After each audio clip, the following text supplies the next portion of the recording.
children with no voice in borrowed rooms, to the magazines that carry their truth. 25 years of the same steady hand, finding the ones who fell through the cracks of the plan. From Mitcham to Croydon, from London to the world, every flag he planted said, you matter, you're heard, but there's a man who finds you in the quiet.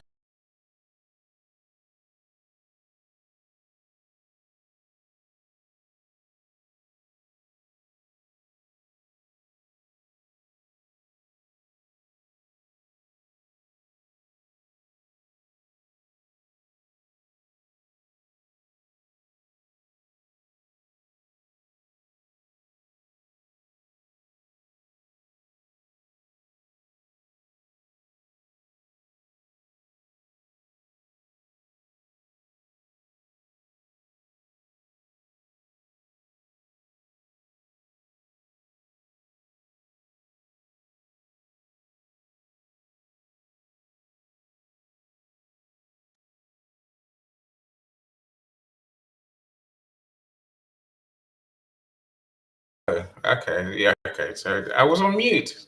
I say, welcome, my friend. Cheryl, can you hear me? Yes, How are you doing? I'm good. How are you? I'm all right. So better for hearing you in the studio. Sometimes people get lost and they click on the link. I'm like, oh, well. But you're here. You're here. Yes, I made it. It seems like you're intentionally here, which cheers me up no end. Yes. So I'd love to hear your thoughts on the topic. We've never met. I never heard you before. So, Yeah, it's great to meet you. what do you do? What do you do? To tell me something about you. I design story worlds. So my background is architecture, interior design, graphic design, and tech. Wow. And I am creating a new way of designing that includes belonging. Um, so yeah, it's a work in the making. It's something that I feel like I've been gathering every year until finally it's been complete. So I love that. I I'm love that. excited. I love people who create unique solutions. If you listen to me often enough, that's what I think life's all about. And that's what our topic today is about, really. What is our Yeah, God-given purpose? What's our God-given gift for the world? exactly. Yeah. It sounds like you definitely have yours. So, I feel like I have it, but I'm waiting for the financial realm to come with it. and that part, right? That part, Yeah, yeah. it's I've done all the purpose is great. things. I feel like Yeah, I'm following and I've let go of all of the things that I'm used to, like just a typical job, right? And I'm pouring yeah, into what I'm passionate about, but it's also very hard because like to get to this point, it was a hard journey. So it's like stepping out on your own. And then it's also um, like speaking your truth, which like yeah, I've always yeah. been pushing innovation in a big company, and I'm one person, so it's always been a struggle. So this is exciting because I'm on my own, but then it's also, you Yeah, know, we like to petrifying, have the concept of scary. team. Yes. Yeah, Yeah. and we're all going to need a team sometime. Yes. It's all of that, Cheryl. I definitely want to hear your take and your journey, of course. There's much that we can learn from you, I'm sure. So, give me a few minutes. There's things I've got to do. But No, so, you do you. Yeah. I see you. Welcome, welcome. Meryl, the amazing networker supreme. Meryl knows all the events that I go in somehow, and he sends invite link. Connect with him if you want to go to different events and meet the weird and wonderful people on LinkedIn. That's anyway. I'll leave you there, Meryl. You're a star. Of course, there's superstar Jackie, the brains, the genius behind Just Jacks. If you haven't been on Just Jacks, then you're missing something. She's also probably the best presenter, best host I know that I know of. She's like, and stop saying that. No, Jackie, you are, you're that cool cat who does what you do so beautifully. I watched your show on the virtual wellness experience. I watched other people's shows, other people's presentations as well, Jackie. But you're honest, and you give it with compassion. You know, she's harsh, but she says it so nice that you don't even realize that she says something that touches the bone every time. Jackie, you're a genius. If you want to go on Jackie's show, do connect with her for sure. She's looking for great guests. And I guess to say, I pride myself on knowing people who do amazing things. You're one of those, Cheryl. So do connect with her and see whether, yeah, you can go and share your story on there. So if you're here, my friends, do drop us a comment, say hello, say hi, say something. I'd love to hear your thoughts on our topic. The link to join the studio is in the comments on the event page. So we are live on LinkedIn. Yay, that is so good. My last show didn't go live on LinkedIn, so I had to suddenly start sending out YouTube links. I've sent so many LinkedIn links today. I would be heartbroken if I had to send YouTube links to follow all that. Anyway, let's not spend too long dwelling on the topic. Dr. Festus, all of you, I want to hear your thoughts. Leanna, I see you as well. Welcome. Right, so let's get the show on the road. That way, we might leave, in an hour, a bit more, if that, right? Dr. Festus, I tell you, I'm excited. So Cheryl or Sherry, you sound amazing. I'm sure you know that. Yes, I've made a new friend. So that's all I care about. I got someone else, Thank you. someone new in the studio. That's made my day already. Even if nothing else happens from now, I'll take it. Right? Okay. Now, right. We have this thing in life, right? This thing called our purpose. Our purpose. Yay. Of course, I say I always give Steve Jobs credit for saying the first things around follow your purpose. And everyone's like, yay, I like that. I'm going to follow my purpose. I'm going to do what I love doing. I'm going to do what God's given me the gift to do. I'm going to do what fills my heart, fills my soul. Yeah. So we should, right? So we all should. Okay, so let's step back a bit and say, I think business is, I guess, 98% what we think, our mindset, call it that. And maybe a little bit about what we actually do, what we're good at, our skills, our abilities, our qualifications. So I think if we have to get the mindset bit right, and that's why this room exists. This room is about mindset and the rest to build your business. The rest being really marketing, which is some of what I do, right? But I think now the way we think, what we think, do we think we have a God-given gift? Do we think we are great? We are born for something? Yeah, I use that word deliberately. I know it's a misnomer, right? I'll come back to that in a second. So let's share the real strategies that really get people to achieve greatness.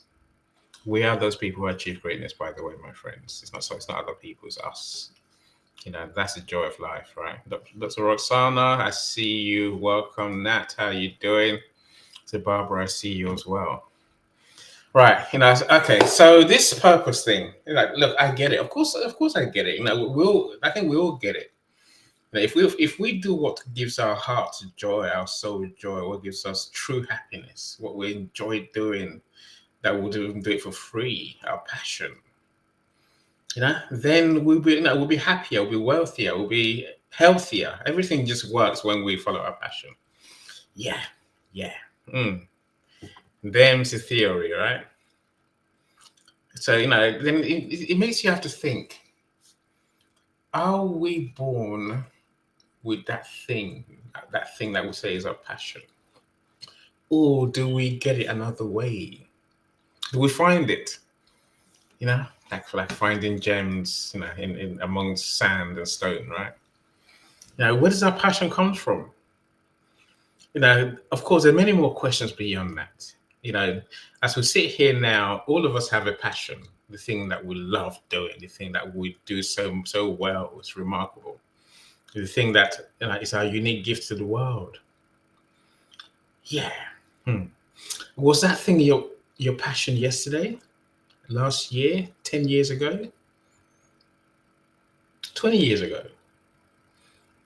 Is our passion really a fleeting thing or based on what we're prioritizing right now? Or is our passion really an ingrained, almost hardwired thing that we must do? Otherwise, we might just die because it's like breathing air, right? Something that we need to do. Otherwise, we'll lose ourselves.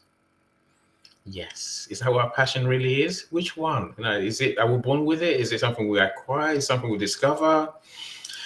What happens in the future? Let me give you an example. So I spoke to a young lady the other day. She's young. I'm saying proper young. A teenager. Maybe at the top end of teenage years at most. And she has a passion. She's a want to be entrepreneur. I'm like, I like the sound of that. What do you want to do? Knowing full well that at 16, I had not a clue what I wanted. No, I knew what I wanted to do, to be fair. No, I lie. And I wanted to be a doctor, right? This is my point again. I wanted to be a doctor because I'm from a family of doctors. My granddad had, 9 kids, 7 were doctors, and then we had a lawyer and an architect. So I wanted to be a doctor. I was gonna be a doctor. That was all I lived to do when I was a kid growing up. That's until I got to A levels. Was that 18, 17? 17, doing my A level, advanced levels, at school. And then I realized, Annie, you are so bad at maths. You're never gonna pass maths. You're just not. Basic maths, yes, okay, but when it gets to advanced levels, I had not. Yeah, I remember sitting in a maths exam, and I didn't get the question. Like I was reading the question, I'm like, what the hell is that? I didn't understand a single question on the paper, not a single question. I mean, there were 20 questions, 30 questions. I didn't get a single one, so I couldn't answer the question if you don't understand what they're asking you for, right? And I realized there and then, this doctor's dream was dead. He just died in front of me. But I was all right with it. I was like, okay, because there were other things I should have told me. Being a doctor was not really my passion. Those things included things like, I'm allergic to blood. If I see blood, I feel a bit icky. I hate needles. If I see a needle, I might just faint. The idea of doing what doctors do made me sick. It still makes me sick now. The idea of cutting someone. It's just I've seen it done. My granddad made sure I got enough visuals of them doing the operations because we're in the hospital, right? And every time I watch people getting, it just looks so vile to me. And I swear I would faint. The idea of someone dying horrifies, it mortifies me. Again, I fainted it before from looking at a dead body, and I just I lost it all. So being a doctor was never going to be my thing, but for me, it was my passion. Annie, get over it, is what I told myself. Get over it. I want to be an ologist. Yeah, a psychologist. That's what I went for. So I was good at sociology.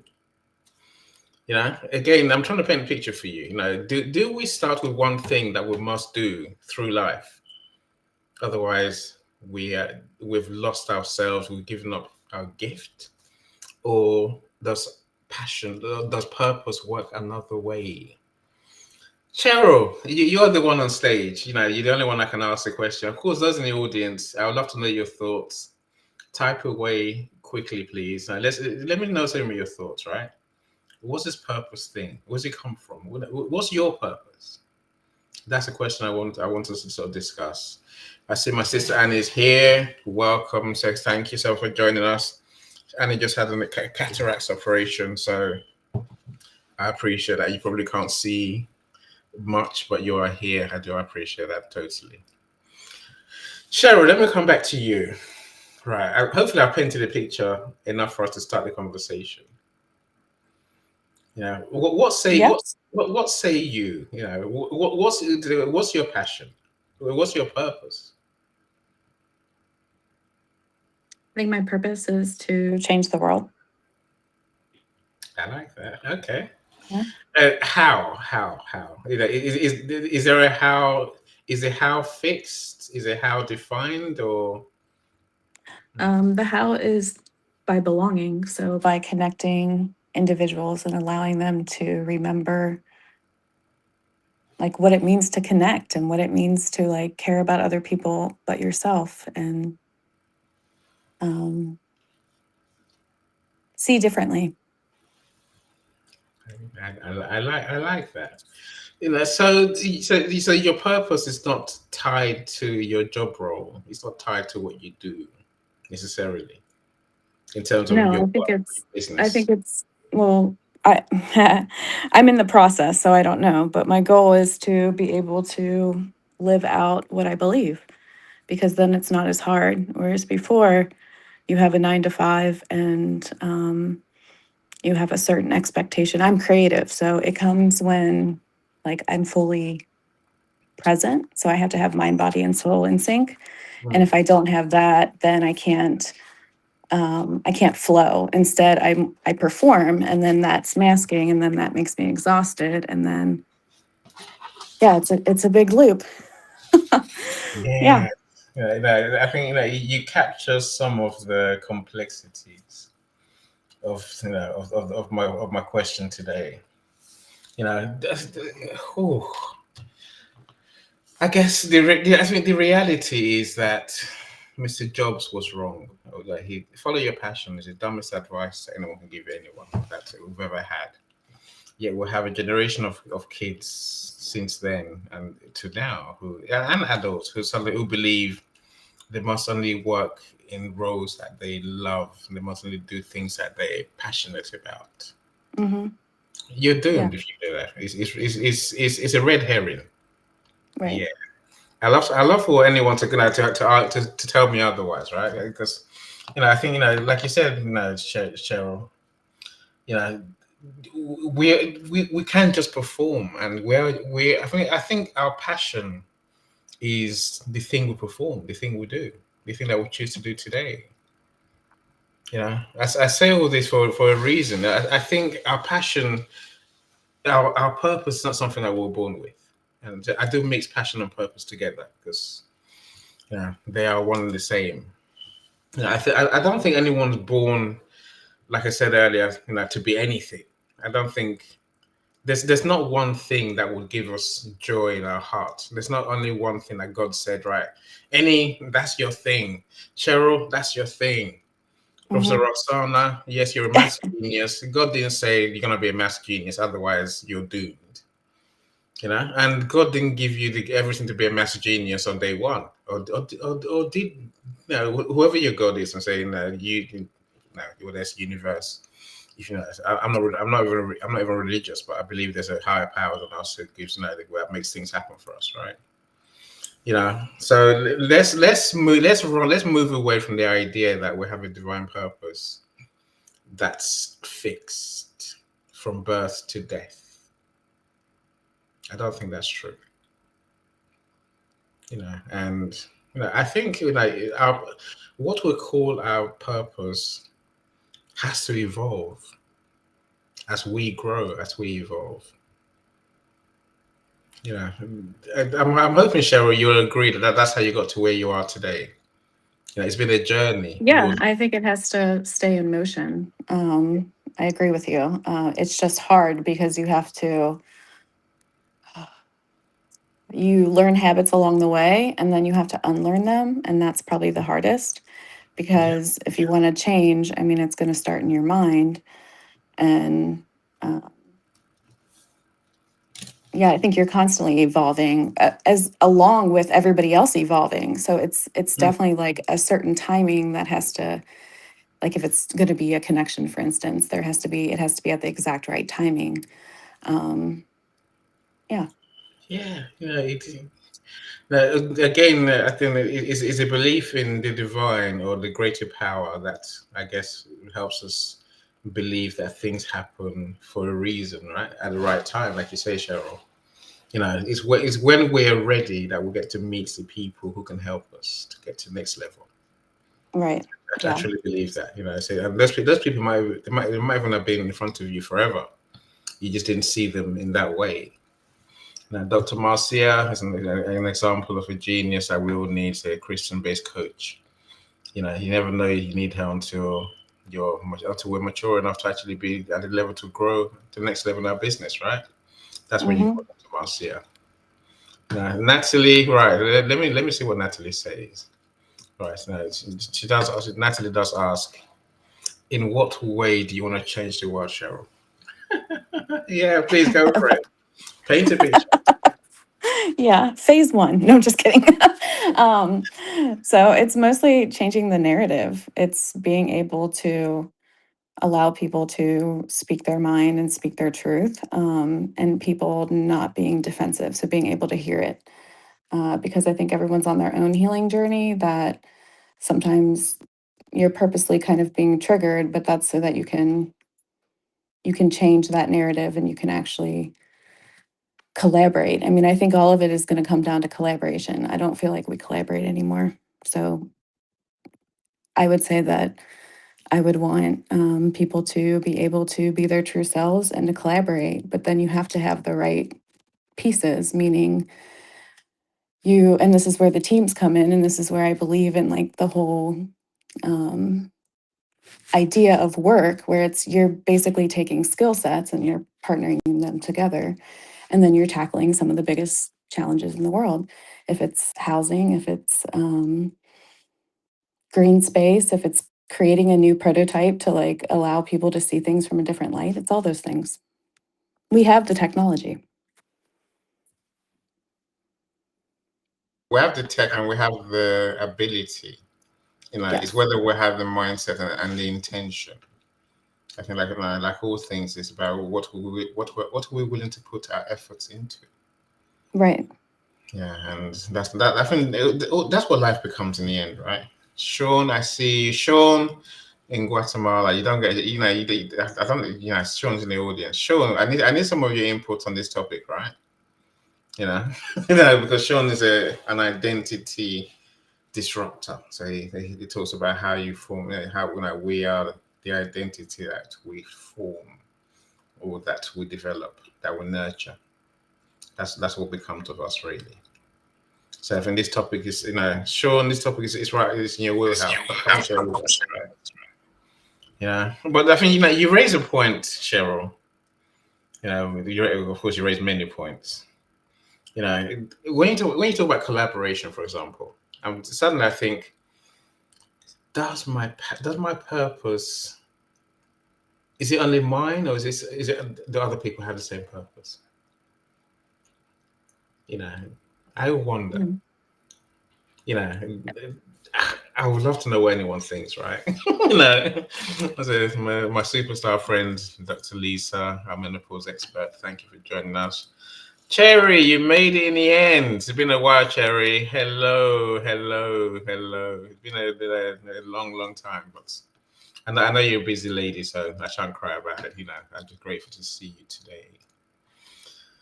Right. So, do we share our purpose with others? I mean, is there anyone who has the exact same purpose as we have on this earth? I mean, think of the things we've heard, my friends. Our purpose is unique. It's unique to us. It's a God-given gift. So it doesn't make sense that suddenly anyone else can have the same purpose. Of course, yeah. But then again, that's just dumb. As you're saying, Cheryl, we have to collaborate. We have to collaborate. We have to work with others. No one built an island by himself. No one made £1 million by himself, right? We have to work with others. We have to find others who have something there, something similar, right? Something that aligns is the word Sean would use. That's how we get to work together to create even more genius. The realization that us alone isn't, there's only so much we can do. I'm reminded of that saying: if you're the smartest one in the room, you're in the wrong room. So we have to actively seek those who know more than us, No, in these events, that's why I do read. I don't intend to talk for an hour. I never have had to because I have geniuses like you, Cheryl, like Dr. Festus, who come to share your genius with me, and it makes my life a bit easier. The amazing Mary Kay is here as well. How you doing? How you doing? I've seen you in other rooms now, so you know I get used to now, getting more used to hearing your amazing ideas, Mary Kay. Of course, the link to join is in the comments. I would love for you to join. Have I just shared the link with Tobiloba? I think I have. Dr. Festus, talk to us. Talk to us. How are you doing, my friend? It's been a long time again. It's far too long, right? Yeah. How are you? Can you hear me? Yeah, I can hear you perfectly. How are you I'm doing? wonderful. I'm wonderful. I'm wonderful. Thank you. You are wonderful. It's great to be here Where again. have you been? I mean, that's insane. Oh, I've been here. I've been here. Yeah. They, Yeah, I've been around. you won't believe that. Me and Dr. Festus, we WhatsApp every day. So it's not like that. I know where it's been. I'm pulling his leg, really. So anyway, Dr. Festus, you have a genius, right? I know you have a genius. You have many geniuses, maybe, to be fair, right? Where do you think your genius came from? Is it a purpose that you were born with, or is it something that you developed as your life has gone on?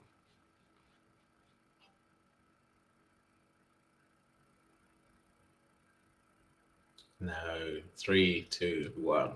Dr. Festus, have we lost you? Oh no. Okay, well, let me not be too broken-hearted yet.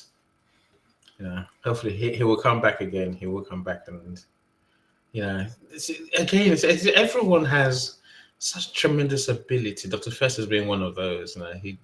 He's written greatly about, I guess, the roots of our culture that help us to achieve. And it's not just culture in terms of where we're from.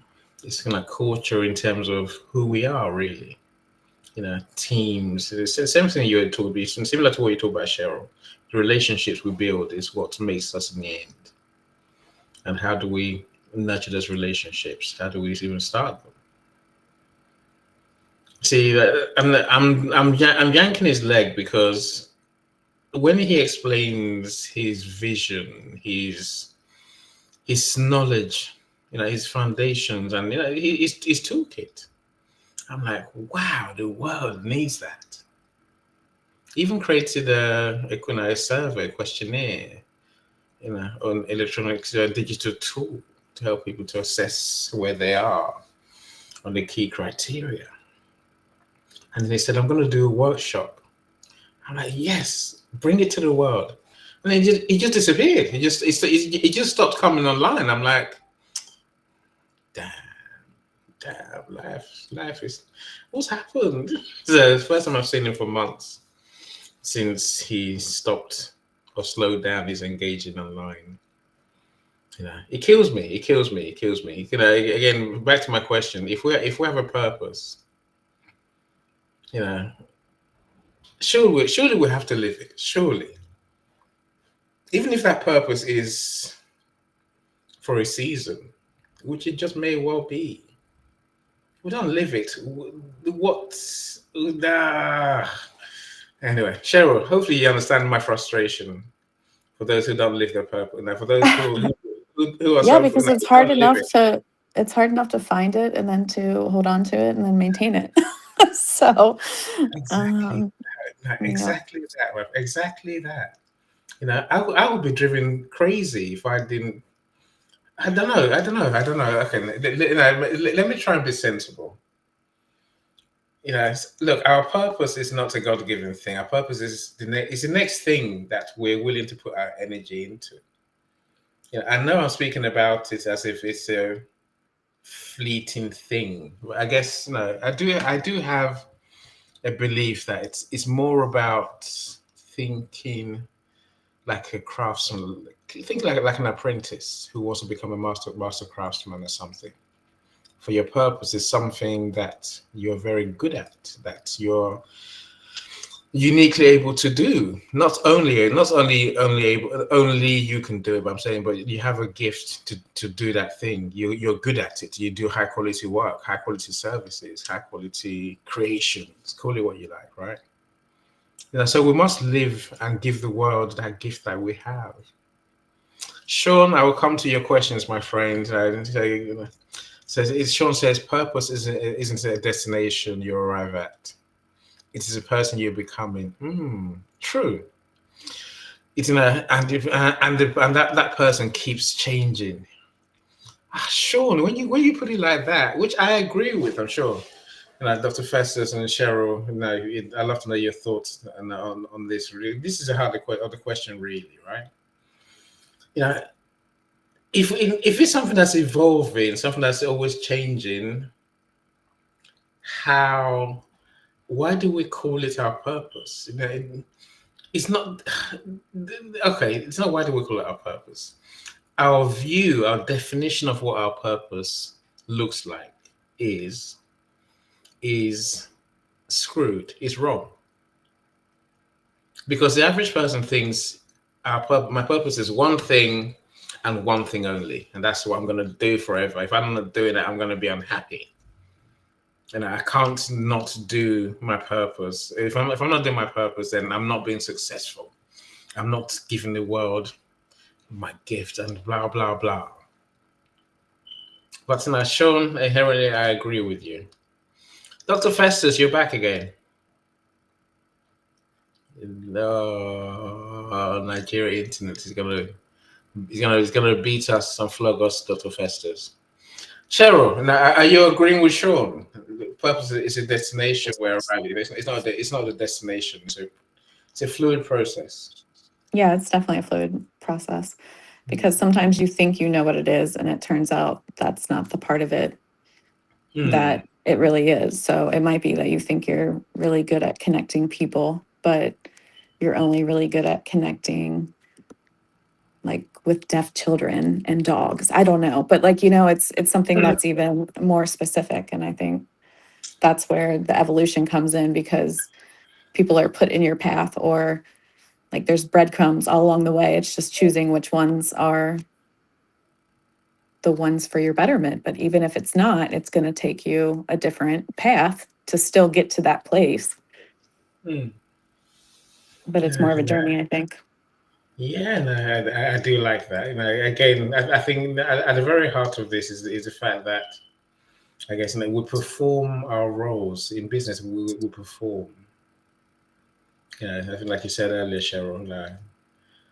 I'm sure we don't like to think we're performing. We like to think we are delivering, in a sense. I've been ordained to do this, so I have to deliver it to the world. I have to serve the world with my gift. It's just a job, my friend. Calm down. Get over it. It sounds, and the reason I say it like that, Cheryl, is because it sounds as flippant as it really is. So of course there is a whole. You can take on a deeper level. If I was going to look at from a deeper level, I'll say, right, this purpose thing is, it's like I was saying, it's like the apprentice who wants to be a master craftsman. I think we're all apprentices one day in everything we do, right? Even when we say it's our purpose or not. We all, we start somewhere, and unless we commit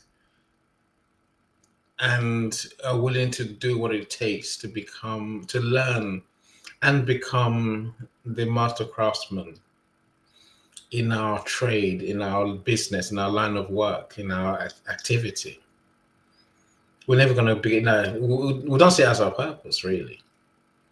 Some people have a purpose, like I say, for connecting people. Some people have a purpose for, I don't know, communication, building relationships, doing all sorts of crazy stuff. Talking to dogs, cats. We don't say it's our purpose because we're not willing to put the efforts into it. It is that we're willing to invest our time and effort that we then come to say that's our purpose. It's not true. Well, it's true to a degree, but let's not get too hung up about it the way we seem to be. Maybe what I'm really saying is get to love what you do, whatever that may be, for it may take you somewhere towards happiness. Don't wait to find your purpose before you start finding happiness and peace and joy in your work. That is the point I'm trying to make today. I see, Mr. Curtis, I do see you. Welcome, my friend. Dr. Festus, if you can talk and just unmute, and I'll happily stop talking so we can hear you for sure, right? Right. Okay. Right. let me go through some of the questions. Now, Cheryl, you're welcome to speak on them if you choose to, right? As Sean said, Sean asked, how many people are chasing a version of purpose that expired a decade ago? I know, Sean. I saw one of your videos yesterday, Sean, where you're saying the vision expired a long time ago, yet people keep chasing it. That's exactly the point, Sean. Because even they're chasing a purpose. Yeah. Be careful, right, Sean? Cheryl, no. What's your take? Where were you 10 years ago? I think I was in South America. So nowhere near what you're doing now at all. No. Well, I was building affordable housing, sustainable affordable housing. Yeah. So you're using your design and create creative skills for sure. Yes. Yep. And that was like a manifestation, because when I graduated, I said I wanted to build mud huts, and then it took several years, and then I was in Chile building mud huts. Excellent. Oh man. Yeah, it was really cool. It was very emotional. I can make that. Emotion is the word, right? It gets right to your heart. Yeah, it was pretty cool. Mm-hmm. Are you gonna? You say? I take you're not gonna build mud huts for the rest of your life. I mean, I want to again, because it was amazing, and the actual construction was beautiful. It was after the fire, so we were rebuilding with the community, and there's something about having a building that has completely disintegrated and picking it up and packing it together and making it into a structure again. So it was actually better. I mean, this is not the way we wanted to go on this, but 10 years ago, I was very happy in that moment. It's where I want to go. It's where we want to go. Because look, we have a shared reality of how this thing evolves, right? So you can say, like 10 years ago, you were working on a similar path to where you are today and where you're going, right? Similar, it's vaguely similar. It's not the same in the sense, it's not this, it's not the same vision as Shaw was lamenting on the video. Right. On his show, say a couple of days ago, and I was like, I get that, Sean. Right? I've been in business 11 years. So, Sean, technically, I was doing marketing 10 years ago. Technically, but let me tell you, I did not see publishing books as being anything to do with me. I didn't see public speaking as anything to do with me. Events didn't exist. So, how could I have a vision about doing events like these? Right. So, I've had to evolve into different into different purposes. I think we have multiple purposes. I really think we have to have many different things. When I was younger, my purpose, apart from being a doctor, I realized when I didn't do that, I became a psychologist instead. Then I realized my passion is to help kids to have a voice, to access their rights. That's a simple way of saying I spent 15 years as an advocate and building a children's charity. We served a purpose at a time. And then I decided, okay, let me go and put my real purpose is not helping kids because I'm bored of that now. And I've done it. I've been there, seen it, done it. I need to make money, so not for profit didn't really turn me on it anymore. So I was like, I'm gonna make some, and to get into business, right? So I figured my purpose was to help the small business owner, the small business man, the small business people. Not the generals. No, I wanted to help the plumbers, the electricians, the trades, basically. The small guy who couldn't use the internet. That became a purpose for many years. So that's been the purpose for the last 10 years. And I've been amazed how that's turned in different directions. Say from creating websites, which I used to, I don't do that anymore. To being good at social media. LinkedIn becoming my purpose for a period of time, and then events came along, and then books came along. Now my purpose is to publish books, help you write your book, publish your book, sell your book, make your book a bestseller. See, I think Cheryl, these are all things these things I'm good at. I've But chosen. I think that still makes sense because those are themes. Even though they're different types of like ways that you're entering them, you're still telling a story, just from different perspectives and different ways. I mean, you have like the digital, the physical, that kind of thing. So you're still connecting different worlds, but you're still focused on being able to share stories with people or humans or however you want to put it to keep it as broad or as Exactly. succinct as possible. Yeah. Exactly. It's that part, Cheryl. We can make it as broad or as super narrow if as we choose to. Again, for someone who's looking for happiness, what do we say to them? What we say to them is quite simple. Do many different things. Do many things. Your purpose is not, as Mary Kay says, purpose to me is something that you be, not do or deliver. Oh, Mary Kay. I don't know how to take that. Yes, it's something you be, but we have to be different things at different times, Mary Kay, surely. And what would be only matters when we do on the back of it.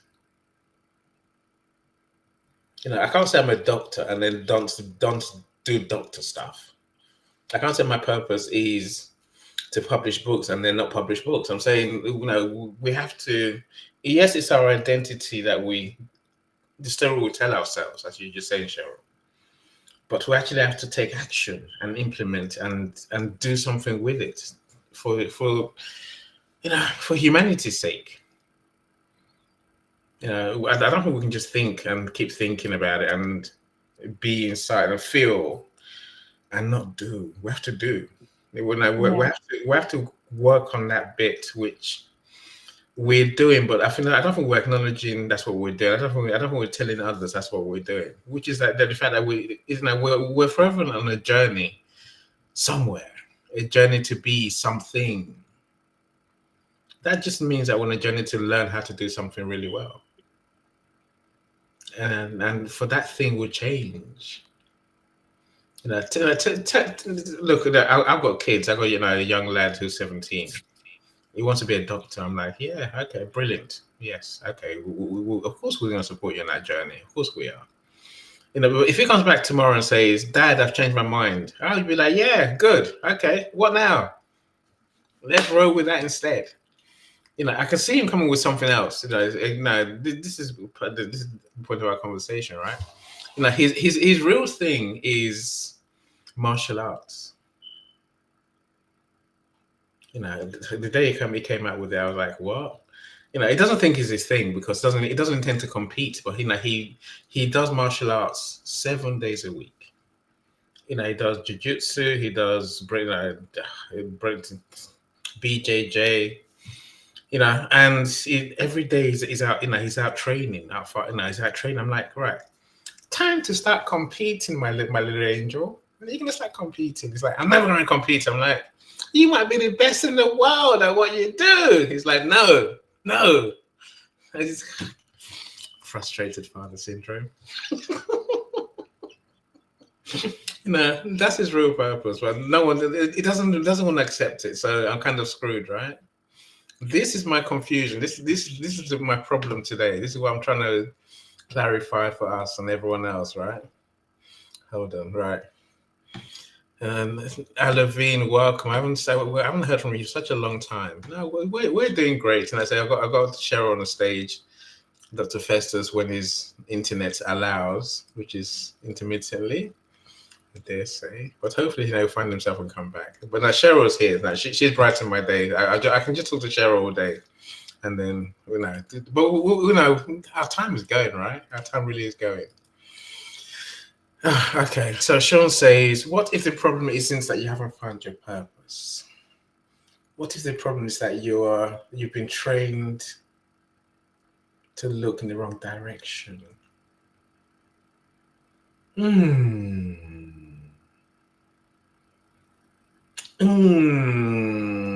God. This is Cheryl, please help. Now, what do you think? Is there an answer to this? Of course. That's all I can say. I feel like we I mean, one of my skills is strategy. So even if I feel a call to do something, that is not the typical way, that is not the normal way, that is not the XYZ, and then you kind of pivot. So I think that's the majority of the journey, because we're all taking, derails. Doesn't mean we're not going to get there, because it's meant for us. But yeah, I mean, sometimes it's all the other things weighing in, different people are on different milestones, and it seems like it should be time, and that seems like the perfect thing, so it's definitely meant to be. And I mean, all this stuff, and we're flooded with social media being, telling us that that's it. So I think I don't have an answer for you. I'm still on that journey, because I feel like I would love to be able to stay in the same lane, but I'm still crossing. So Yeah, no, I hear you loud and clear, Cheryl. No, this is a truth that we have to live with, right? right. For maybe for 90%, 99% of our lives, we are going in the wrong direction, Sean. Maybe maybe if we think we're doing our purpose, the thing that gives us joy, we just may be barking down the wrong road. I'm sure if there was a way to ask God, oh God, what did you really have in mind for me? And you might just say, it wasn't that. Wherever you got to is not what I had in mind for you at all. You chose that path. And I think also I'm glad you mentioned social media and the way we're almost are we programmed to think, or are we conned into thinking? Are we duped into into believing that there's only one purpose, and you must find if you don't find that one thing, you're gonna be unhappy forever. You're not gonna, no. I truly believe, we have to delight in everything we do. We have to, because that's what life is, really. I can think back to when I was young. My first job was in stacking shelves in a supermarket. Now there was a job before that. My first job was a paper round. I'm sure I played enough games to know there's paper round in the US as well. So the boy on the bike who picks the newspapers from the shop and then delivers it to people's houses. That was horrible. It was horrible. It was cold. It was wet. And the bag was heavy, and it was before school. It was like, yeah. Anyway, that was horrid, right? Working in a shop, in a big supermarket. I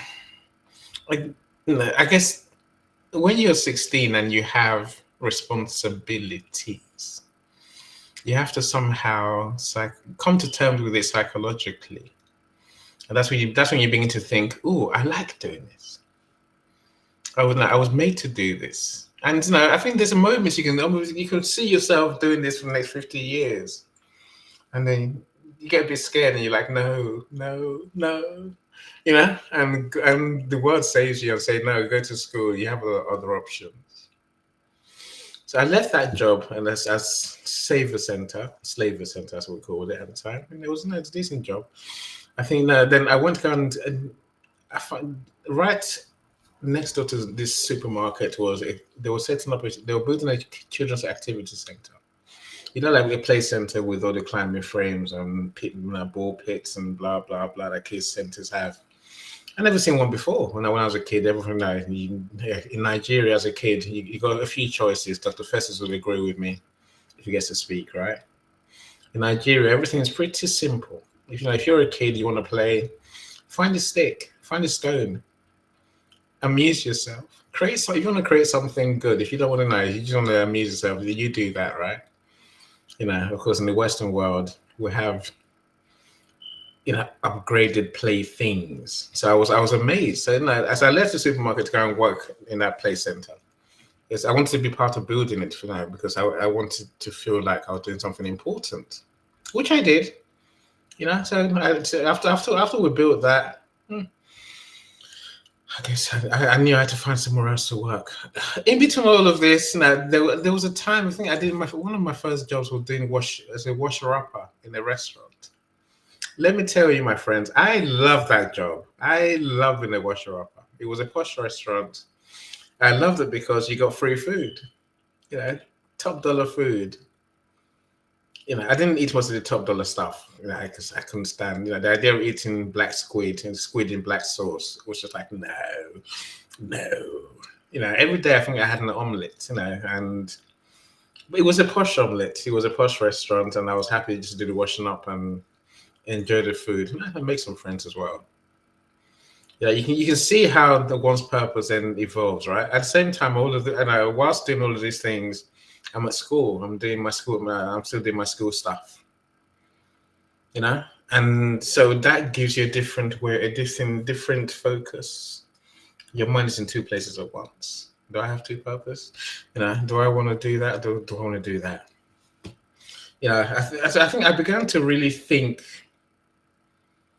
in my next job when I became a builder, a laborer on the building site to start. Is where I started off. So, I was the one who had to carry the bricks up the scaffold. And God, I went from a puny little kid to a big kid.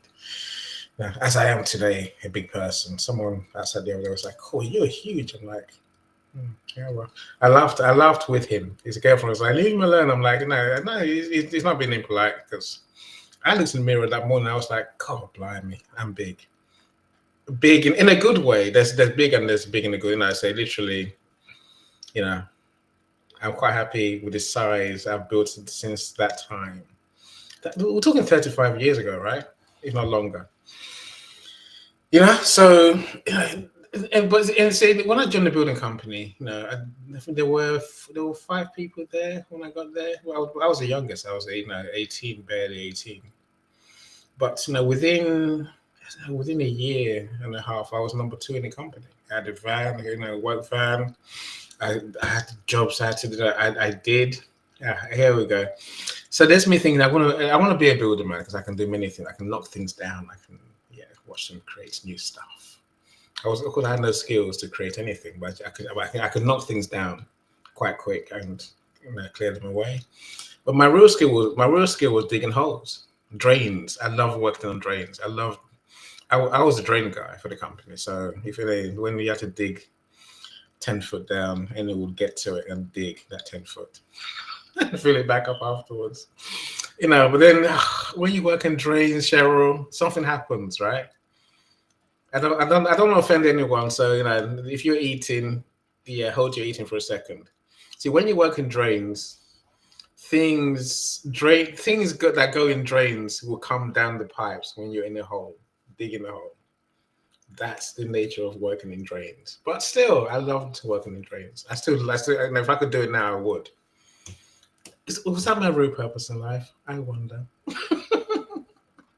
It's all of that, and then the whole road to get here. But now, where am I going next? Should we just leave the word purpose behind, Cheryl? No, I think you just go down the drain and you'll find your purpose.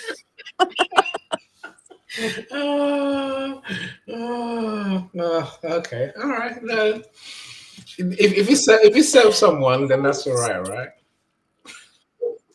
Yeah. It must make someone happy to have a purpose or not have a purpose, right? He must do. As Mr. Curtis Brooks, I'm sure I mentioned you, but I do see you. How you doing? Right. Sean says Ikigai, a Japanese framework. Mass purpose okay, all right. This gives us a better idea, Sean. That's Sean. He's brilliant. Sean, why aren't you here? Sean, okay, I'll leave you. Maybe you can't join us today. It's fine. It's not your purpose for today, Sean. Next week after, you never know, right? So this Ikigai framework maps purpose and the intersection of passion, skill, need, and compensation. Yeah. Okay. All four of these change over time. Okay. So I guess I'm gonna have to accept that my concept, my idea of God-given gift, divine purpose, doesn't really exist. What say you, Cheryl? I think it exists. It has to exist because what's the feeling if it doesn't? There, Sean just said it's there in front of us. You know, it can't. It's not a God-given thing because it depends on too many variables that are not God-given. Passion, skill, are they God-given? Maybe. And then we have to find a need for it. There has to be a need for that thing, right? And we have to get paid accordingly. Get paid enough to make a life, to make a living, to keep us happy. Yeah. Does that ever happen? This is why I'm saying it can't be a God-given thing, right? It's a thing for a season. When I've been flippant earlier, your purpose is really what you choose to do today and focus on. It may just come to that, Cheryl. Maybe there is no God-given bit in all of this.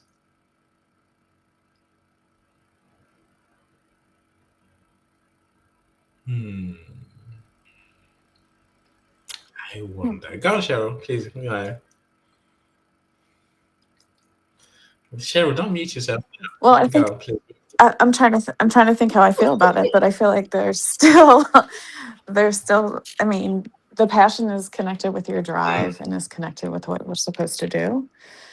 Um, to fulfill yourself. And I think a lot of people never have that feeling, so they don't realize what they're missing. But if you've had that feeling, then you know that you want to maintain it. So I think that I still believe it's part of your core being because it's what allows you to be 100% authentic. And you're paid for your actual skills instead of trying to fit into somebody else's agenda or mission or schedule. Yeah, no, I can accept that. Again, I think this leads us to a conclusion, a realization. The realization is simply that anything can be your purpose. Someone corrects me if you want to. I say anything can be your purpose. I said, I remember thinking, and when I was younger, no, we're talking about probably right now, a few years ago, really, it's less than 10 years ago. Can the garbage man be truly happy in his job? We'll have people come to collect our rubbish, or whatever you call them, right? Our waste. Can they really be happy?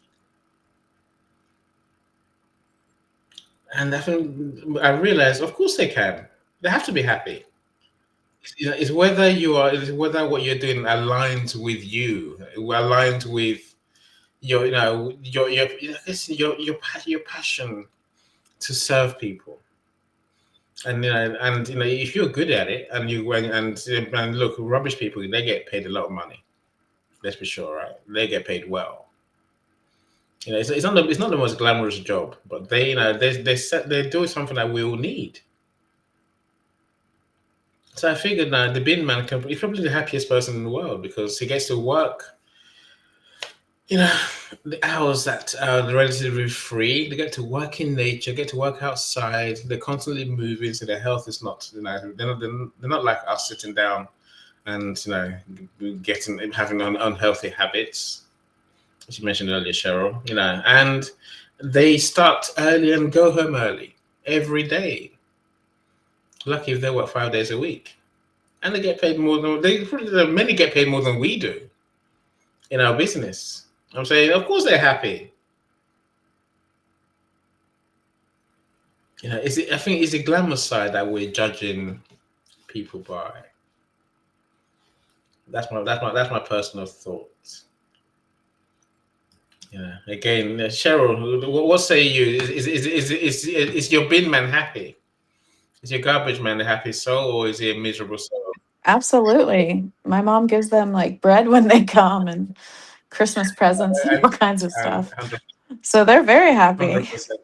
But no, to your point, I do think it's you have different areas of your life, and I mean, at the end of the day, I think that could be a job, but it's what you make it. Because if it allows you to provide for your family and you're good friends with the person that you're picking up trash with and all that kind of stuff, I mean, you can turn it into something that's like checked off the list and it's done, and there's no like, I mean, there's no, I don't know, excessive emails or anything like that. I mean, I feel like it's more of a tactile job. I don't Yeah, know. I'm not it's a physical. bin It's woman, physical. but That's why I say it's a health job, right? Yeah, I think that's it. yeah, My bin men, they say the ones where I live in Cornwall, they choose to run everywhere. They rarely walk. They just run. It gets it done quicker, and I think they get fitter for it. And yes, my wife gives me the yeah, chocolates at Christmas as well. Everyone, say people who love the bin men will give them, treats, and it's a lovely way to live. But like, I can't see any of us here saying, "I want to be a bin man." I don't know. Maybe I'm jealous. I might want to one day, but no, I'm far too old now. I'm far too lazy. All the things I just said, right? But I think there is a point there, though, Cheryl. I think we have to find the reason, our why in whatever we're doing. You know, I saw that if it's absolutely. part of your journey, part of yeah, yes, it may just be survival. Earn enough money to live on today to feed your family, like you said, pay your mortgage, pay your rent. But no, so I think we have to delight in in whatever we're doing. I think we have to find the joy in it because nothing is inherently a bad job in that sense. I said the washing. When I was washer upper, God, it's hard work and it's very unglamorous. It's a low of the low in the restaurant. But you know that without you, this restaurant doesn't work. I realized that after a while. Without me, the whole place would come to a crashing halt. And that was my sense of purpose in the job. And so I think we'll have to find a purpose. Even the janitor has to find a purpose in the job they do. And many janitors, they're quite happy doing what they do, right? Yeah. We're thinking they want to be the boss, they don't. Dr. Festus, are you back finally? You made a noise. I can hear a noise. I know that's your Cheryl. Dr. Festus, Nigeria internet is beating you. Right. Yeah, sure. But can you hear me now? Yes, perfectly. Please pack it all in. Tell us what we can learn from you on this topic. Well, okay. This is how I look at it, right? Purpose is more like our natural direction towards impact, right? And but we have to play this. We have to get a role to play this. We have to get a role to deliver it, and that's why we have people who love teaching job. We have those that love leadership. I don't know if you can still hear me though. Perfectly. You Oh, go on, carry on, please. okay. So we have those who are in the medical field, doctors, and all that. I just feel there's a role to which we play our purpose. But at the end of the day, it comes down to our natural direction towards impact.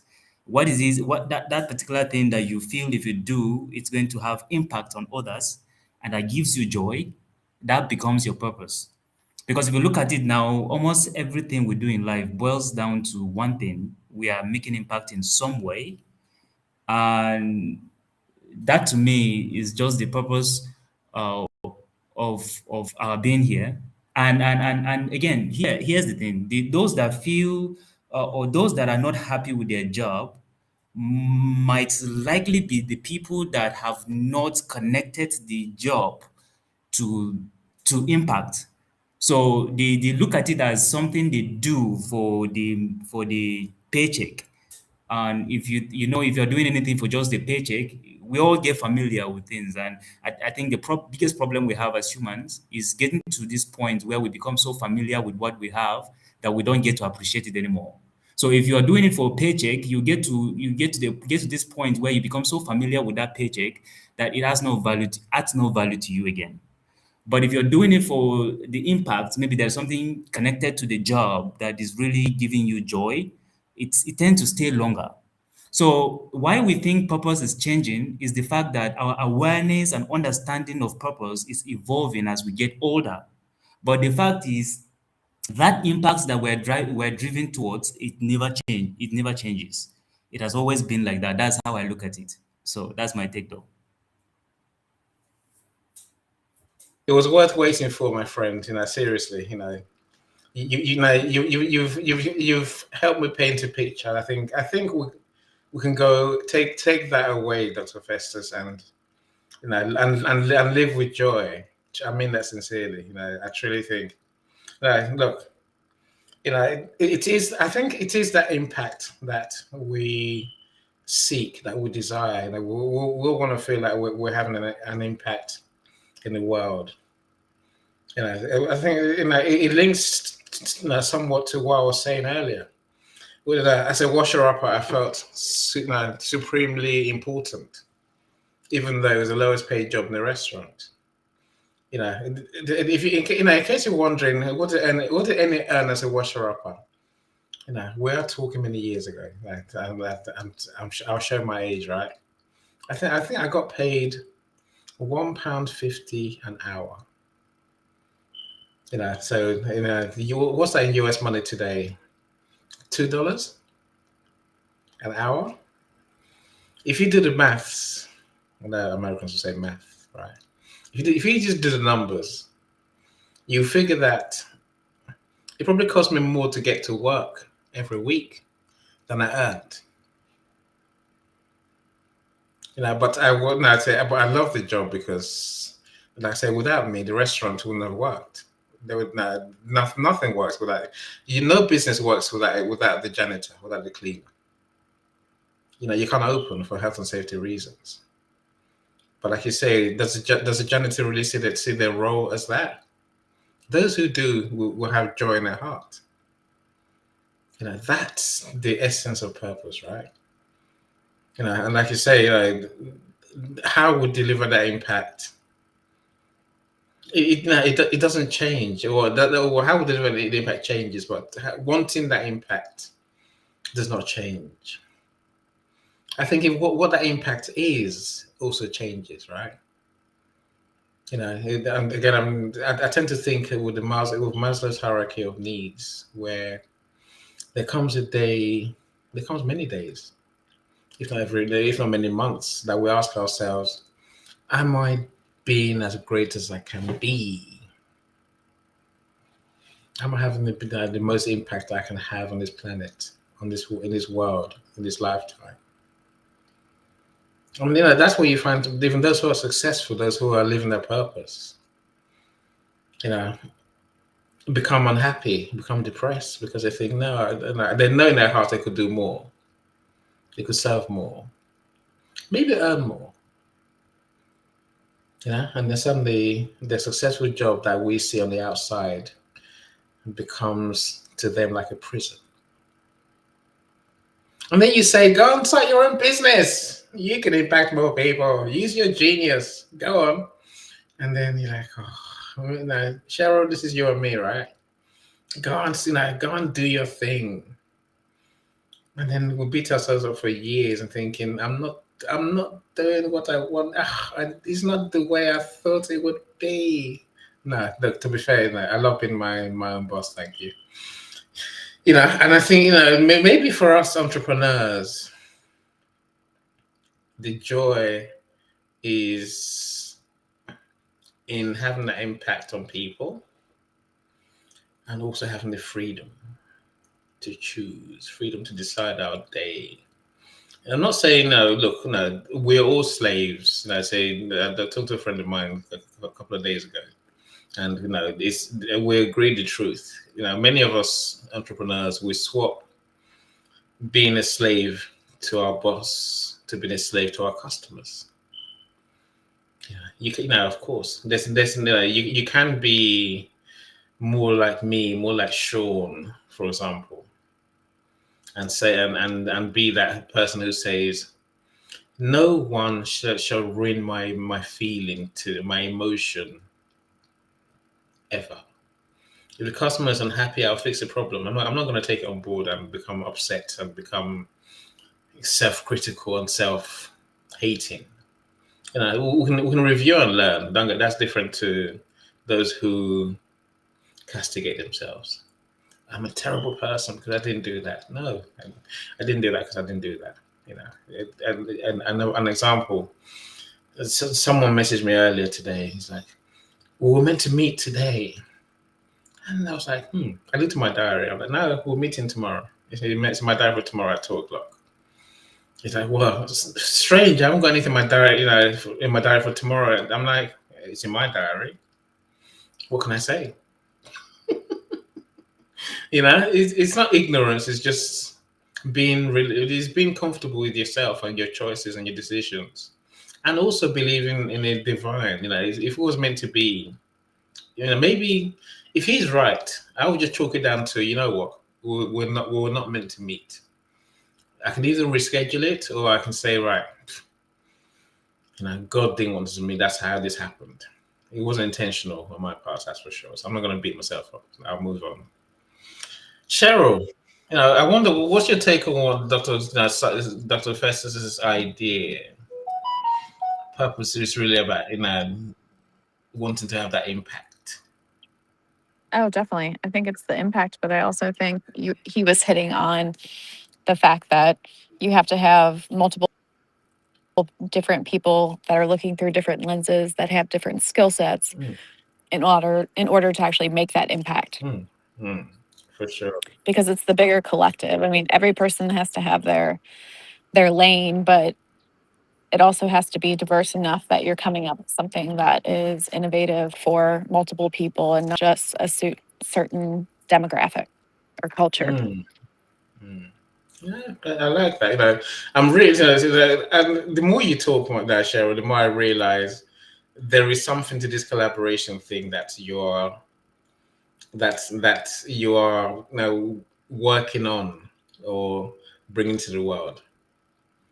So but I'm wondering, do you have models? Do you have strategies? Yes. Excellent. So I just came up with different frameworks, and then I'm working on all my trademarks. I just got my but there's one on measurement, there's one on a compass, so you can actually start to figure out how you really feel, because that's another issue, I think, when you're trying to figure out what your purpose is and coming back to like the core goal instead of letting all of the outside noise derail you. And then there's another piece that is on space, and how you're recognizing every person so I design spaces, if that's not clear, but and experiences, and you have to be able to have multiple people weigh in on it.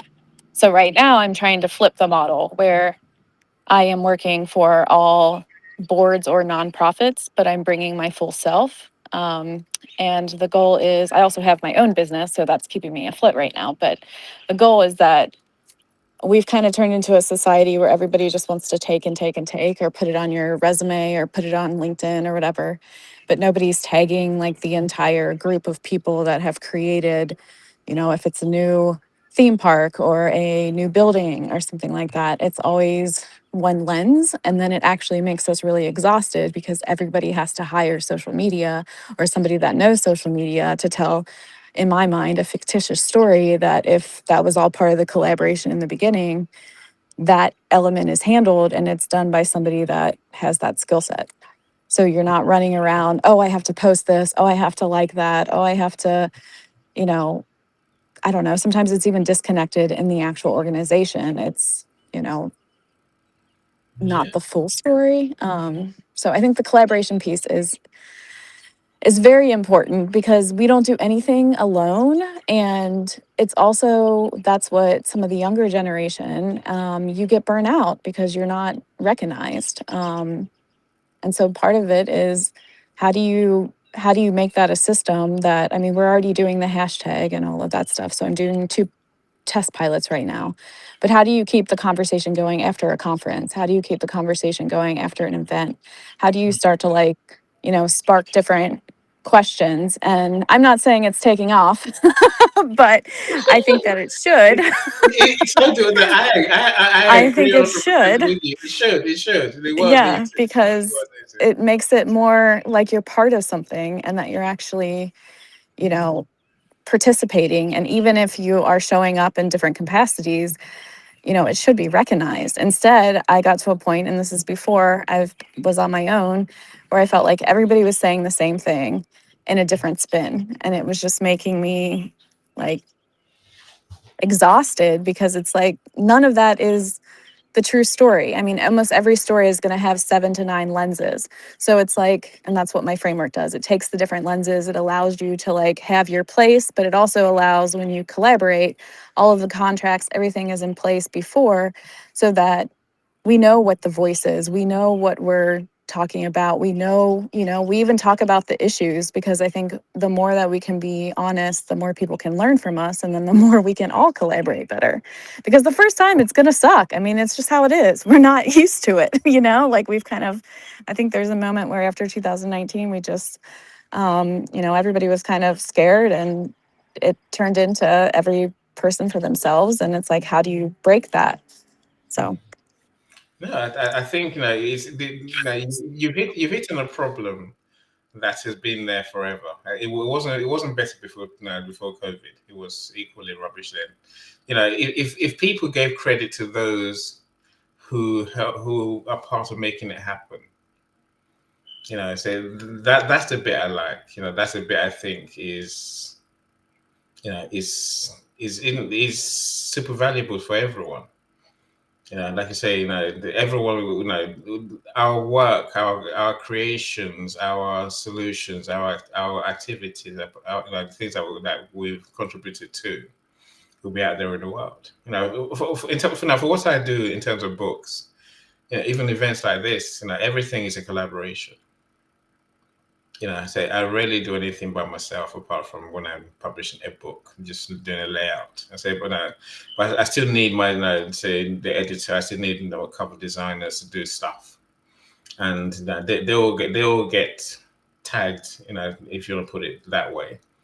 So even the book I wrote, there's 10 authors, and I could write a book myself, but I rather write group books. I'm not saying I only write group books, but I say, but now that's where I focus at the moment too, because for every reason, it elevates others and it makes my book a better book. Who wants to hear me just wangling on forever? No one does, right? But different voices, different inputs. But having a system, a systematic way to acknowledge and I guess coordinate the work to make it all work together. It sounds exciting, Cheryl. Sounds exciting. What are people saying? That are people like Cheryl? We need you. Are they like? What are you talking about? Well, I just did my first test, I guess 3 weeks ago, and then also currently I'm working on one. But it was actually really cool because I asked questions. I mean, so if you can just picture a room, this was about theme parks, but picture a room that has vendors, has people that own theme parks, has different technology, all of the different things. And my whole thing was based on here's what I do, here's how I do it. This is what I'm trying to, design for. And I gave 4 different examples of how it would apply to a theme park because that's the most familiar, how it would apply to the government, so like your city, how it would apply to the YMCA, so more of a civic organization, and then how it would apply to a museum. And the concept behind that was so that you could see this whole thing is scalable, right? Like it's really about making that connection, and it's going back to, hey, I'm really jazzed about, like, for an example, one of the things I was really excited about, there was a company that everything that they plug into the bathrooms at any kind of events is 100% sustainable. Well, that is huge. I mean, we have a Pride Parade coming up, an event, we have Blink, we have all these different things. And how do you start to change that narrative where it's like, okay, we can use them, we can plug it into the new ADA accessible pod that we have, but then we can also test it, which is part of the belonging index, to see how it really works with different people of different, capabilities and generations.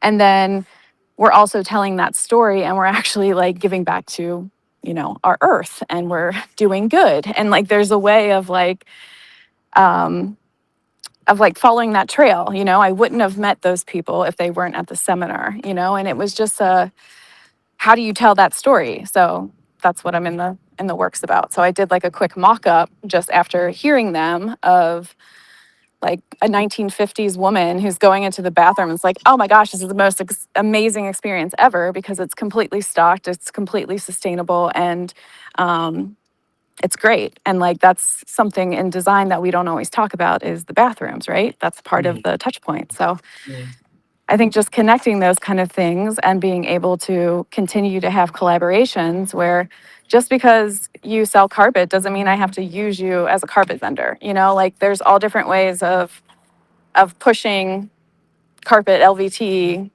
you know, um, tactile dots for the braille. I mean, like changing the whole experience. And then that's where I think we start to really love what we do, because if not, you're just kind of giving the same pitch to every person. And I think everybody likes well, I don't know. I personally like a challenge. So Yeah, a lot of people just like the comfort zone bit. Yes, I have a formula. If I just keep running the formula out, then they'll keep buying, which they do sometimes, right?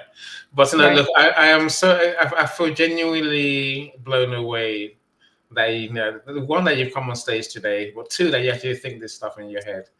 No, it must be your purpose, Cheryl. It must be your purpose, right? I hope so. You think of things I never thought about. I do property, but I don't think, apart from wanting more bathrooms, yes. But I don't think in that much detail, right? That's why it's your purpose, not mine, really. But Yeah. there must be a God, So this is why I believe that there's a God somewhere. When I woke up, when I started my show, I did not imagine I was going to be talking to Cheryl. I don't know who Cheryl is, really, at all. It's not really. Don't be thinking I know Cheryl. No, we're friends. We've never spoken before. So I'm genuinely blown away that you're here and you are the genius who does what you do. Well, that Well, thank is you very much. amazing. Likewise to everybody else. I feel like we need everyone. Yeah, so please tell me that you're going to start doing. Are you doing events already that we don't know about? Are you doing live? So we're just doing one I'm part of Get With It, which is we're in 7 cities now, but it's 100% nonprofit, and it was started to get women into tech. So we are doing a gala this coming Saturday to raise money, and the hopes are that we can start to build together instead of like what we just talked about. Like everybody works for a company, but there's also like a potential of creating our apps and our conferences. Like we want an entire different conference model, all these different things that we can all build together. And it's what united us in the first place. So how do you continue that story? Oh, I like that. I like that. I do events as well. So, and how do you continue the story? Because it's what you do afterwards. That's where Right. Yeah. the impact really is.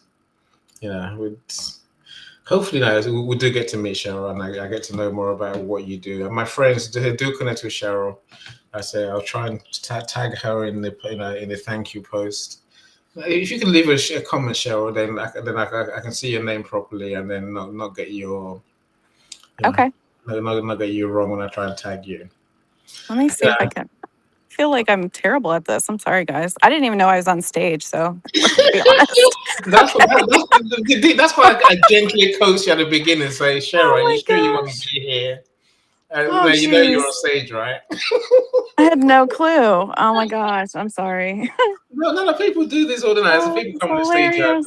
as soon as they realize that we can see them, like, I'm off, and then suddenly they disappear. I'm like, oh no, I That's so shouldn't, I should, I funny. should not have told them. But no, but you're great tonight. You're amazing, truly. I don't say that lightly. You got a story to tell, and you got a story to tell that helps us learn from on our topic today, especially. So, good on you. Say that there's a God. There's a God. There has to be a God, and Yes. God's helping me today.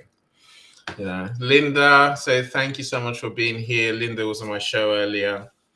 She brought the show to life. So, Awesome. the conversation was suddenly based around Linda's share. But then I think the internet, the gremlins got her. So suddenly Linda disappeared. It's like, oh no.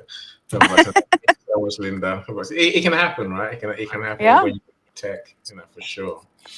So let's work on this last question. Natalie says, should we care about what others think about us and our purpose?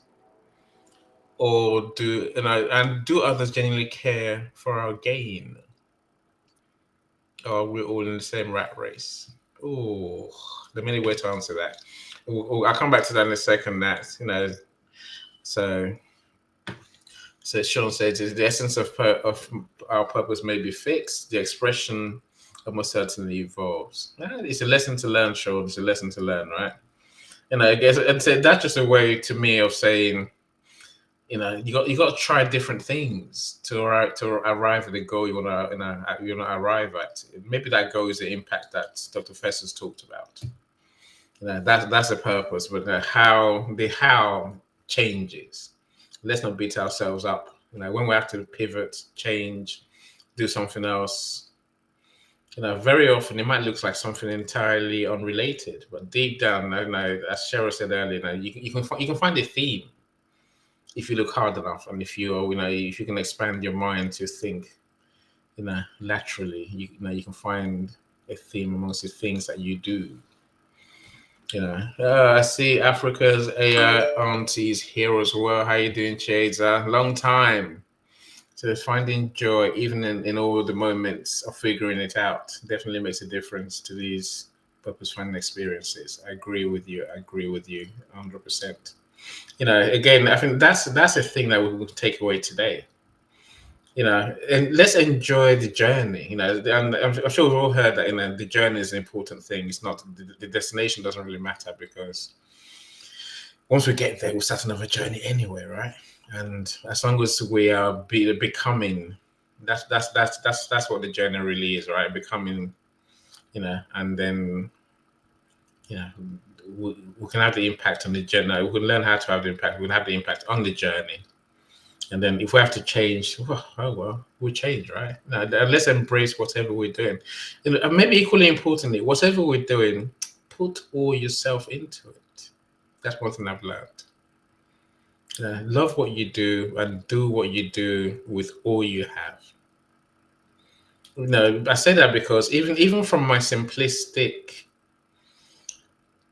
craftsman's mentality, craftsman's mindset, if we do everything that we do with all we have, there's every chance that it becomes our specialist area, and that becomes our purpose. I know we've argued that purpose is really a moot point, but that might become the thing that will have most impact with. That's how I tend to look at it. So the brilliant Jades. I'm glad you're here for sure. So Linda's rising like a phoenix. Sean, what was Sean say? We're almost going, by the way. So we're almost out the door now. So I think we've done our hour, and I think it's been enlightening for me, especially. Hopefully, it's been for you, for everyone who's here as well. So a person calls to serve and build might express that's a soldier at 22. That's a founder at 35. It's a mentor at 55. Same roots, different fruit. True, Sean, for sure, right? You know, I think we'll get hung up. Oh, I'm probably going to miss some of the important comments.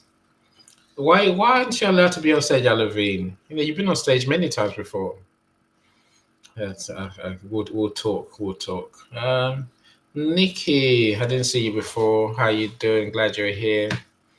Thank you so much for joining us. Miss Yolanda. Yolanda, yeah, good news, Yolanda. Good news. Yolanda's my next author that's we're publishing. Yolanda, I'm on page 83 of 91. So your book is coming before this time tomorrow. You're gonna have your book, the first full draft. So yeah, I'm excited.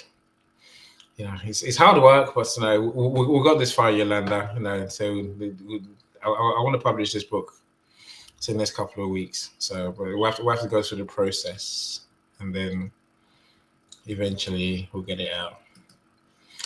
Uncle Ty, that's my son calls him. Ty's my good friend in Dominican Republic. I'm gonna go and see him in July. So my kids tend to call him Uncle Ty. But he says, Cheryl, exactly. Social media is completely exhausting and not reality based. Yeah, it depends how you use it. You know, social media is there, right? I say that on the day that Meta and YouTube got fined £3 million or $3 million for causing addictions in people. I think they're screwed. They're in trouble.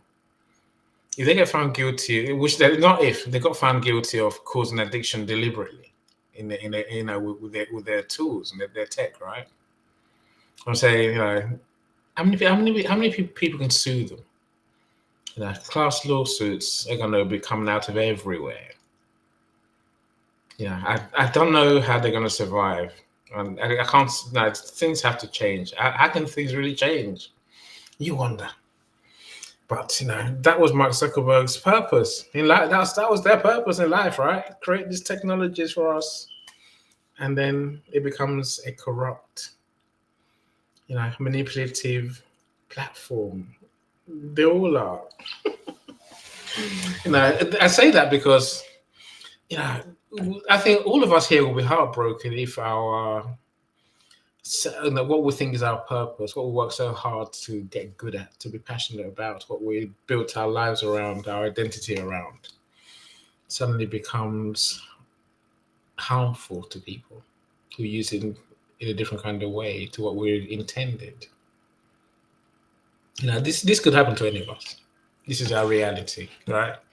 You know, it doesn't mean that we're bad people. It doesn't mean that we're evil people. It just means that, you know, we're delivered, and people will do what people do. Now, think of how people use AI. I'm saying, you know, how people even use the internet. This everything that we have around us is someone's dream, someone's purpose, right? You know, which they've created, and damn, you get bitten so badly. If that happened to us, you know, we'll be ruined, right? You know, I wonder if Facebook will survive. I wonder if Google, you know, you're trying to carry on doing what they're doing, you know, business as usual type mentality. I doubt it. I really doubt it. No, but I will say, if you want a property in the Dominican Republic in the Caribbean, talk to Ty. I did, and I bought a house with him. So this was when I was 20 odd years ago, Ty. You know, and you know, here we are.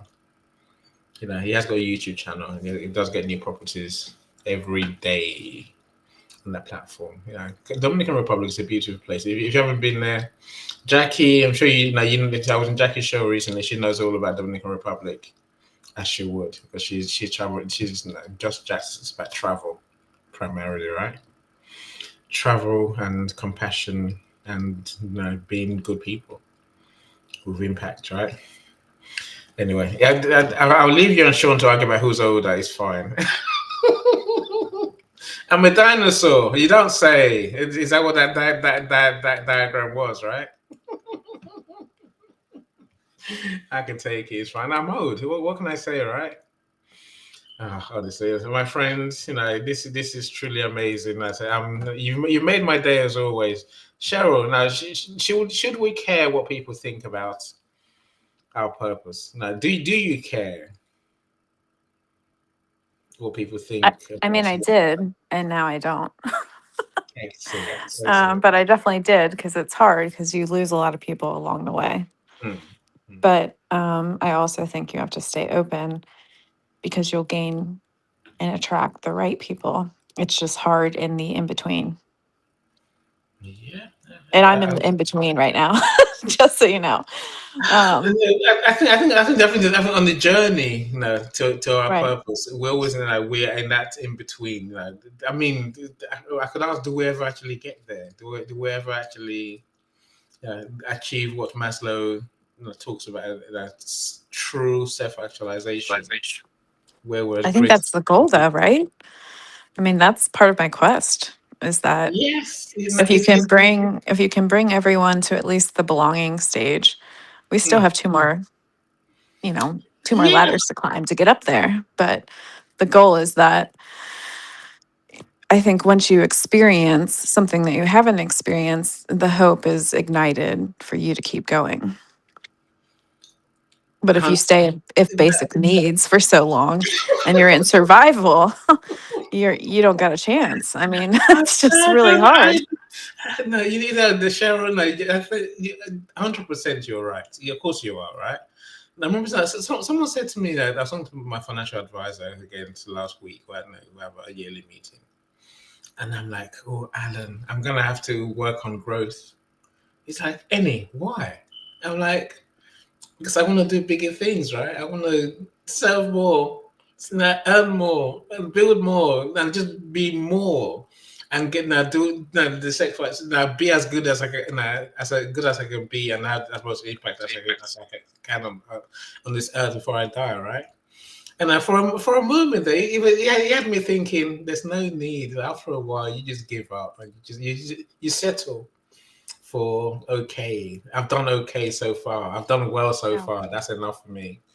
I don't know what this is age thing, Cheryl. I don't know. No, hopefully he's not. I said to him, no, Alan, no, you're happy with just you and your admin doing what you do, and you've done the same thing for the last 30 years. Which is funny. He does what he does. It makes people money, and he does. He's very good at it. So I can't knock him, but this constant search for growth. I'm sure even Sean asked me the other day, any why?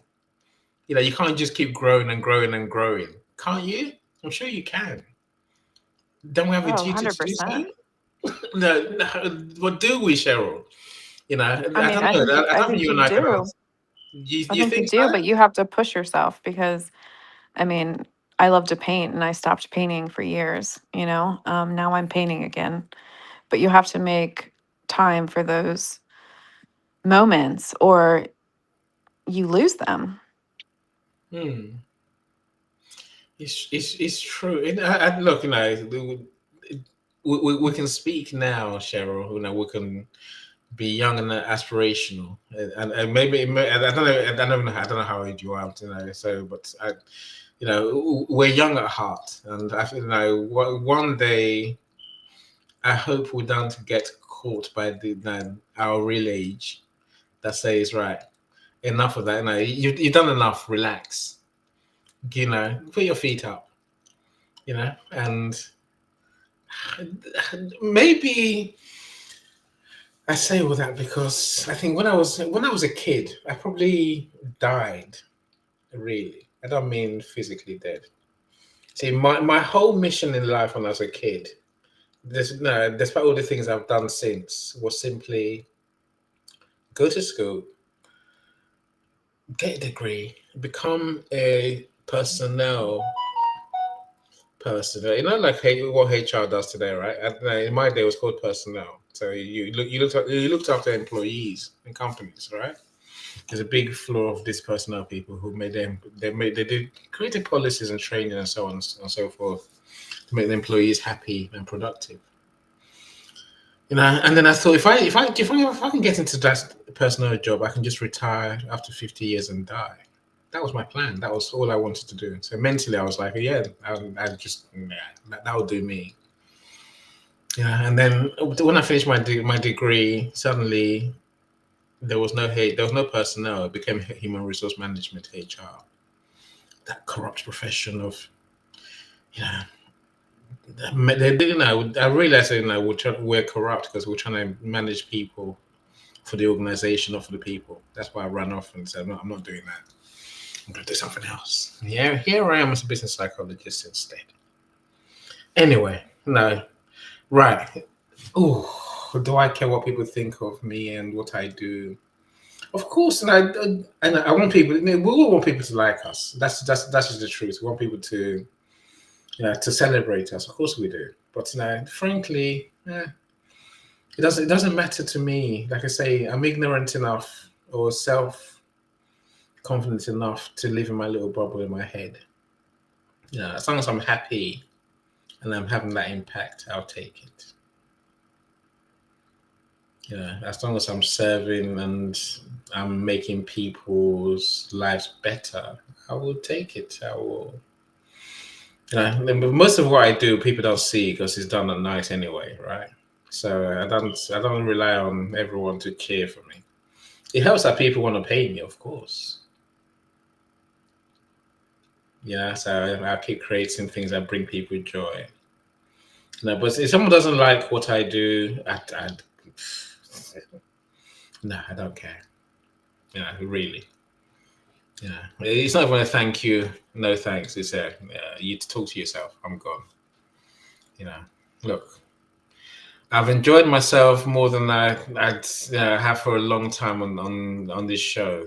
That's not a slight on those who've joined me in the past. But I thank you all for being amazing people that you are, for joining me, for spending your time with us, and for sharing your amazing comments as well. I can't thank Cheryl enough. She's truly made my day, much like Linda made my day earlier. I am so grateful to have people in our community who are you. Yay. My friend, time has come.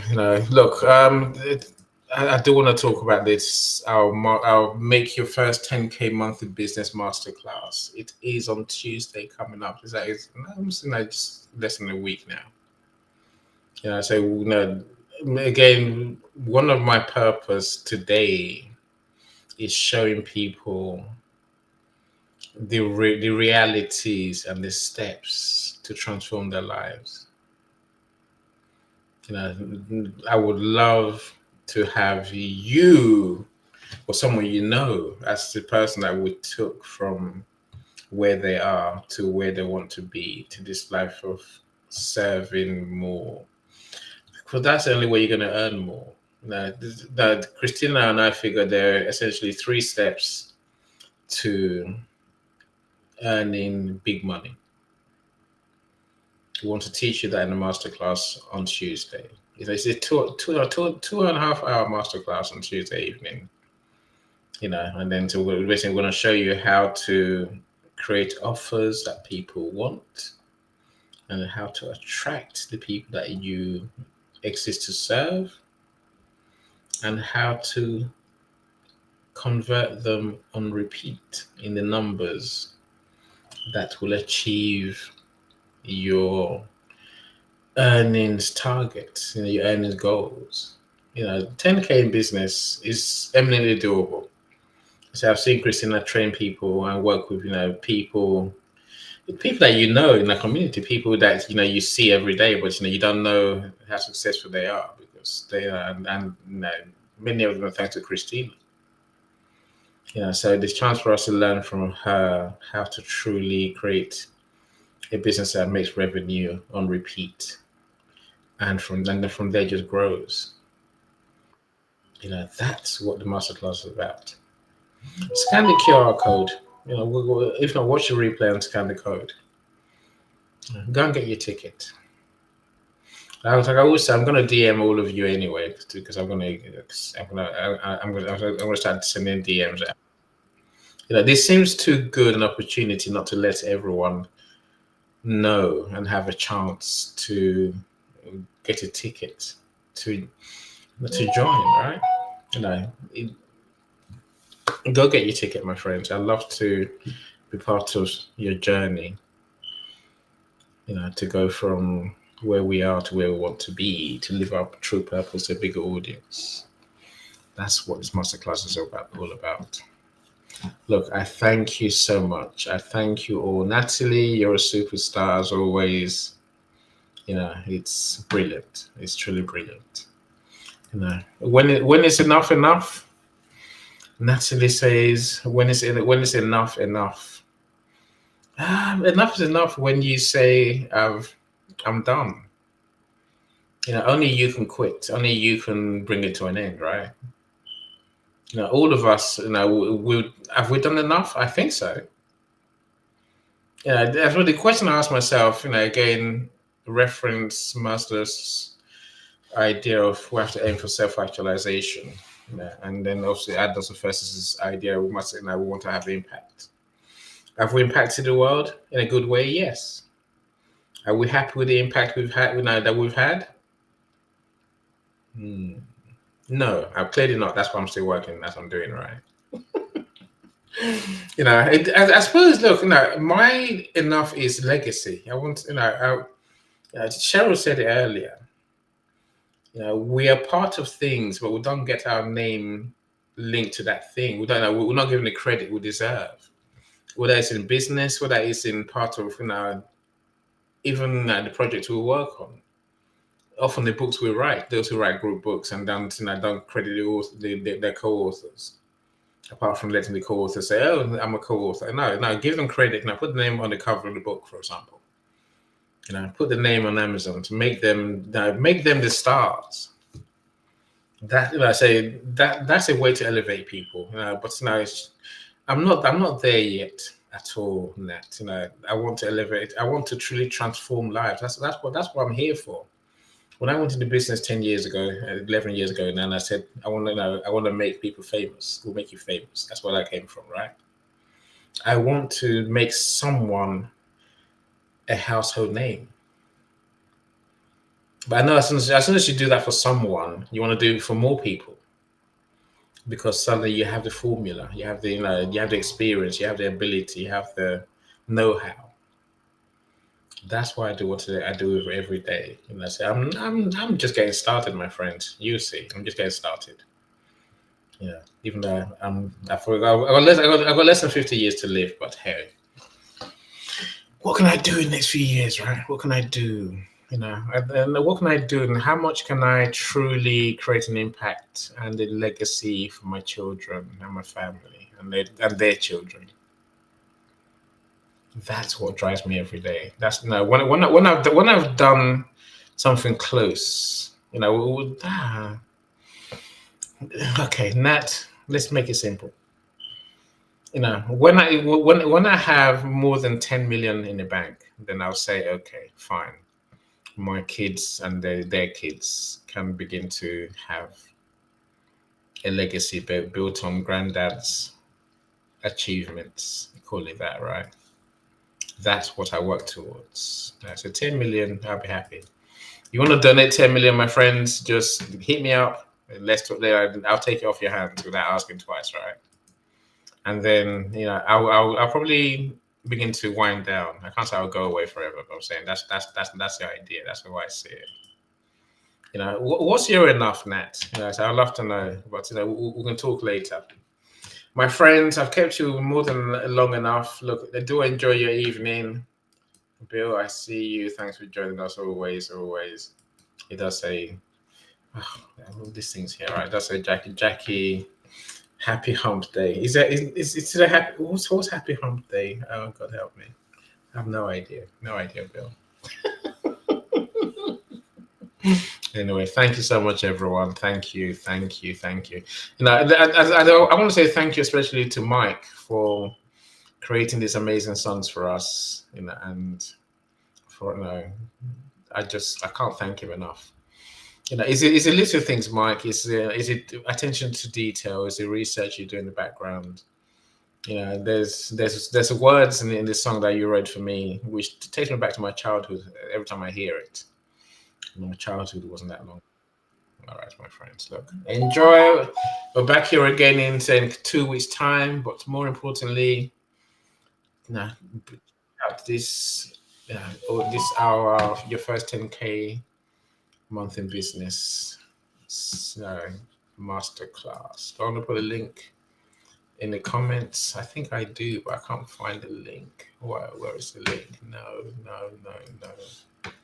Okay, let me go back a bit. I want to put a link in the comment before the event ends and actually end the event. But I thank you all. Now, if you got events coming up, please invite me. I'll do my best to join. So once Yolanda's book is gone, suddenly I will have space to do more to support my friends for sure. I appreciate all of you as well. Of course I do. Oh no, I've clicked on the wrong link. All right. Come on, computer. Computer says no. Computer says no. Computer says no. Okay, right. All right, okay. I'm there.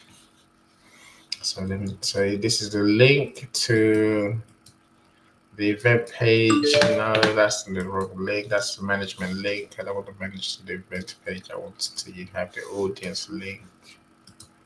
LinkedIn make this so difficult. No need, right? Okay, right. This is a link for the event. Your first 10K month in business. Okay, your ticket, right? Okay, let's not try and type it all out. Oh no. Wrong link. I'm glad I had to go back and do it again, right? But no, thank you all. Enjoy your evening. I got so many DMs to go through. I'm scared. DMs.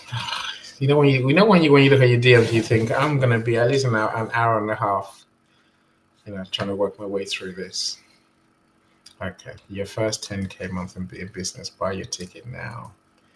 I should give you the link. Okay, then we'll be done. Well, we can enjoy Mike's music for one more time before we go. Here it goes. Okay, I've worked it out. I know what I'm doing, I think. If only I know what I'm doing. Okay, I do now. Right. And then link. Which one's the link tab, my friend? Which one's the link tab?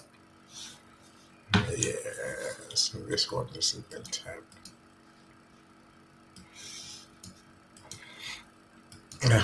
Did I say the masterclass is on Zoom? It is on Zoom. That's why you have to get a ticket. No Zoom ticket. No coming in. Anyway, look, thank you so much all. So the link is now in the comments. So even if I'm not looking, you can go and find the link. Here it is. There you go. It's a link to the LinkedIn event page. Then on there, there's a Zoom. No, it's a Stripe ticket link. Look, thank you so much, everyone. I can't do what I do without you. So thank you so much. I'm so grateful. Take care, everyone. Take care. Bye, everyone.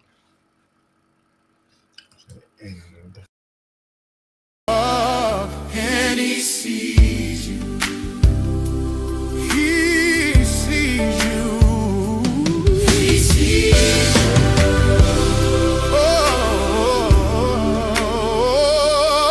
from the children with no voice in borrowed rooms